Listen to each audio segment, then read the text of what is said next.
Can you feel that palpable shift in the hockey world, Canadiens fans?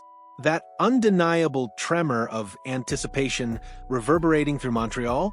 For years, a beloved, yet financially weighty, chapter defined the Canadiens' cap space. But now, with one decisive move, that era has concluded. The question isn't just what the Canadiens will do next, but are we about to witness the dawn of a truly aggressive, unburdened new era for the Habs? For what feels like an eternity, the legend of Carey Price, while etched deep into the hearts of every Canadiens faithful, cast a long shadow over the team's salary cap. A hero sidelined by an unyielding knee injury, his substantial contract remained a constant, albeit necessary, fixture on the long-term injured reserve. It was a bittersweet reality. Honoring a Titan while navigating the tight financial constraints his deal imposed. But in a move that signals a profound strategic pivot, the Montreal Canadiens have finally, unequivocally turned the page. The trade of Carey Price's contract, a transaction that saw him and a 2026 fifth-round pick sent to the San Jose Sharks in exchange for defenseman Gannon Larocque, isn't merely a roster adjustment, it's a declaration. It's the sound of shackles falling away, of a team ready to sprint into a future unburdened by past obligations, poised to make waves in a way we haven't seen in years. This isn't just about clearing cap space, it's about clearing a path to contention, a bold statement from a front office ready to seize the moment. The immediate financial ramifications are significant, almost breathtaking in their potential. As NHL insider James Wilson of NHL Trade Rumors keenly observed, the deal finally removed Price's contract from LTIR status, giving Montreal $4.6 million in cap space now and potentially up to $20 million by the trade deadline. Let that sink in for a moment. $20 million in potential cap space. In the cutthroat, hyper-competitive landscape of the National Hockey League, that kind of financial flexibility is not just an advantage, it's a weapon. It transforms general manager Kent Hughes from a careful chess player, meticulously rationing every pawn, into a grandmaster with an arsenal of pieces at his disposal. This newfound wealth allows the Canadiens to be not just opportunistic, but truly aggressive, to target impact players who can immediately elevate their roster and accelerate their journey back to perennial playoff contention. The whispers of a rebuild are fading, replaced by the roar of ambition. So, with this treasure chest of cap space, where will the Canadiens cast their gaze first? The answer, according to Wilson and many astute observers, is glaringly obvious: a second-line center. Montreal's biggest need remains at the second-line center position, Wilson emphasized. While Kirby Dach, now healthy, possesses immense talent and potential, he remains unproven as a full-time 2C. This isn't a slight against Dach, it's an acknowledgement of the demanding nature of the role and the desire for a proven commodity to anchor a crucial offensive line. Imagine the possibilities. A dynamic pivot playing alongside the electrifying Ivan Demidov and the sharpshooting Patrick Lane. Such a player wouldn't just fill a hole. They would unlock the full offensive potential of those wingers, creating a truly formidable second unit capable of driving play and burying opportunities. The Canadiens have been linked to Seattle Kraken forward Jared McCann, a player whose blend of speed, skill, and scoring touch would be a perfect fit, even if the Kraken have thus far shown no inclination to move him. This pursuit signals a clear intent. The Canadiens aren't just looking for a stopgap, they're hunting for a cornerstone. Beyond the immediate quest for a center, the Canadiens' strategic chessboard is far more intricate. Wilson also hinted at other potential moves, noting, beyond center, Montreal will continue monitoring its roster for opportunities to upgrade, with decisions looming on players like Mike Matheson and even Lane depending on how the season unfolds.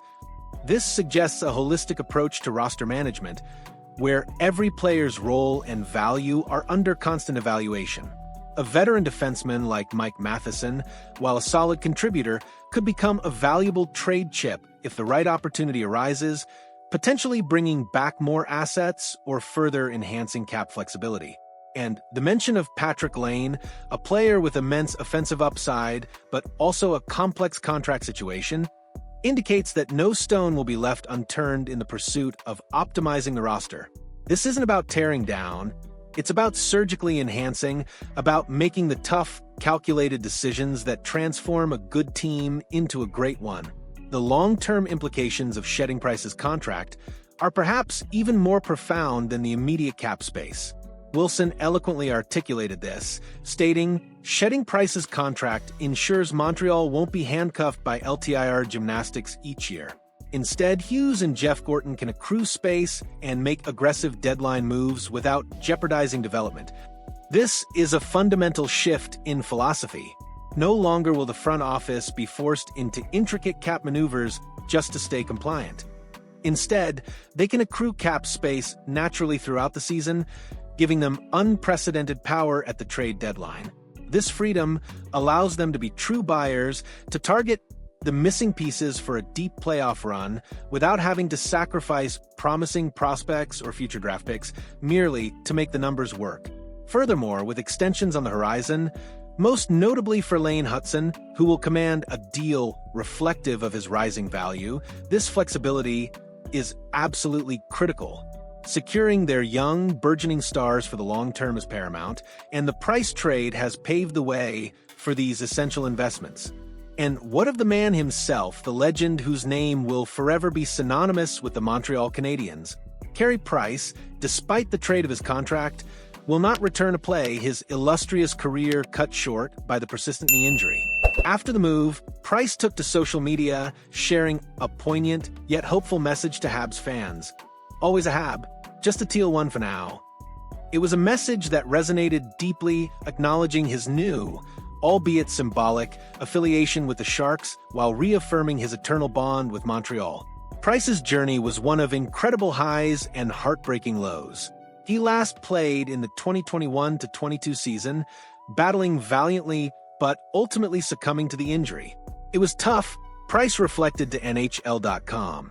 "I'd spent the better part of that year trying to get ready to play again, but it just felt like there was something off. Every time I tried a very slow, calculated return, it was like baby steps.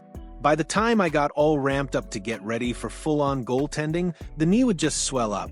It would get so swollen that I couldn't do the things that I know I have to do to play the position right and play it well." His words paint a vivid picture of the relentless struggle, the agonizing realization that his body could no longer meet the demands of his craft. A one-time Hart Trophy winner and a one-time Vezina Trophy winner, Price's legacy as one of the greatest goaltenders of his generation is secure, a testament to his unparalleled skill, composure, and dedication.